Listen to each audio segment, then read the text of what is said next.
What is going on, everybody? This is James Krasnerick here, back again with the second segment I've done tonight on my opinion on the NFL 2014 Top 100 Players list. Not too long ago, which actually amounts to about 10, 15, 20 minutes, did the Top 100 breakdown of the wide receiver position. In previous days, I've also done the quarterback and running back positions. Now it's time to focus on the tight ends. And honestly, I got quite a bit to say about this. First off, let's start off with who's on the list. Number 98 is Cowboys' Jason Witten. Number 89 is Dolphins' Charles Clay. Number 51 is 49ers' Vernon Davis. Number 41 is Patriots' Rob Gronkowski. Number 10 is Saints' Jimmy Graham. I think we can agree at this point that Graham, who's improved his blocking a little bit, is probably the best tight end in the game. Gronk is it's like almost like Graham's 1 and Rob Gronkowski's 1A. That's how close they are. So for Gronk, even though he missed a lot of time with injuries, to be ranked that low is a little bit absurd. I think that Gronk is every bit the tight end that Graham is, and I think that he should be much higher. But after that, it's really pick your poison with the next guy. Because if you look at the list, Vernon Davis, Charles Clay, and Jason Witten, Charles Clay has had one good year. I am amazed that he was on that list and ahead of certain players at other positions.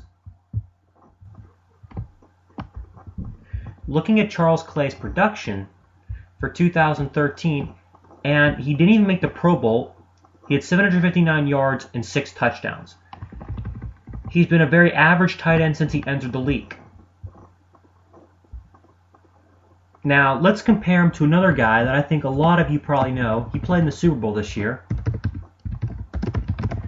Julius Thomas. 12 touchdowns and 788 yards.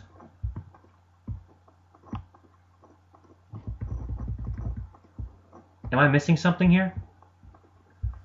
If you can justify Charles, who didn't have any career before this year, really, and you can justify Julius Thomas is being in this list too. Another guy that I'm surprised about is Jason Witten being below Charles Clay, because Jason Witten, for one, has had a better overall career, and he had a better year last year. Honestly, what is the difference? But another guy that I was really surprised was omitted from this list was Jordan Cameron.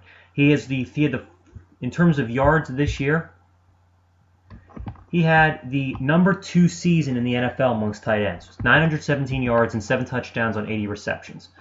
If you look at his production, it was second only to Jimmy Graham. I know Vernon Davis and Julius Thomas both had more touchdowns. Tony Gonzalez and Jason Witten did as well. But just looking at the way the guy played, he was on fire the first few games of the season. I know it kind of dipped down, but overall he proved to be a pretty consistent guy. Honestly, when you look at it, Greg Olsen, Tony Gonzalez, and Antonio Gates all had better years than Charles Clay. I don't get why they're on the list and he is. I mean, I don't have anything against the guy. I just think that he doesn't deserve his spot yet. Vernon Davis is an interesting case because he's good against anybody not named the Seattle Seahawks. Once Jim Harbaugh came to San Francisco, really utilized and maximized his talent along with Colin Kaepernick. He's pretty much Kaepernick's security blanket next to Michael Crabtree. So all in all, if you look at this list, I am perfectly fine with the first 2 guys in this list. You can make an argument for number 3 that I think that spot should be occupied by Vernon Davis. I don't think there's really anybody to take that away from.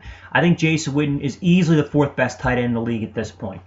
And if I had to pick a guy that I would probably put at 5th, I'd probably put Julius Thomas. And I know he didn't have much of a career, but he started off and he was really able to move the chains. Then he was really effective.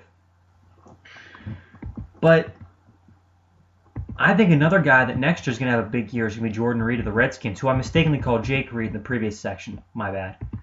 But just looking at the list, I am just really, really surprised they gave Clay that much credit and put him 9 spots above Jason Witten. A guy in Jason Witten who is arguably not done near as little as Charles Clay is. He's been in the NFL for, I believe he's been in the NFL like 11, 12 years at this point. 11 seasons. He's been here 11 seasons in the league. why is he lower than Clay if he had a better year and he's been a better player for the course of his career?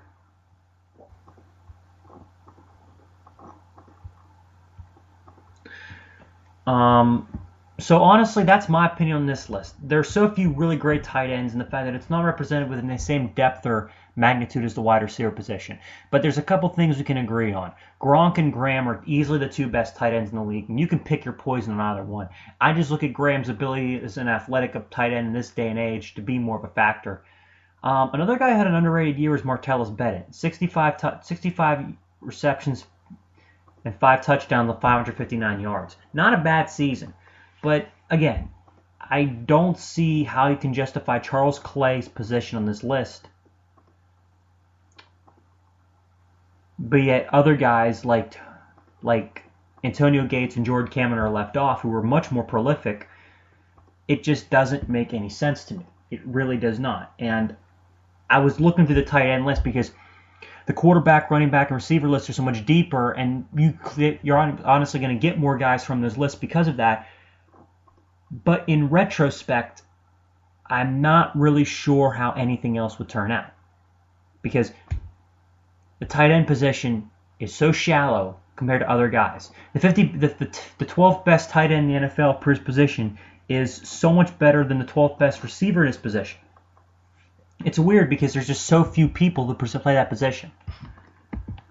I mean, I apologize. My phone went off. My house went off again. Again, I keep forgetting to take the battery out before I do my shows. Ugh, I got to remember to do that. But anyways, I don't have much more to talk about with this particular issue. It's just that, again, Graham and Gronk are the two best tight ends. I don't agree with Graham being that much better than Gronk. I think Davis is probably the third best tight end in the game. He's kind of like a middle ground between Graham and Gronk. Blocks better than Graham, receives, I think, about as good as Gronk. So he's kind of a middle ground between the two of them. But all in all, I think Charles Clay's position on this list is surprising because he's not going to get back on the list again. I don't see him having that kind of an impact player. And then you look at Jason Witten, who had a better year. He should have been on this list.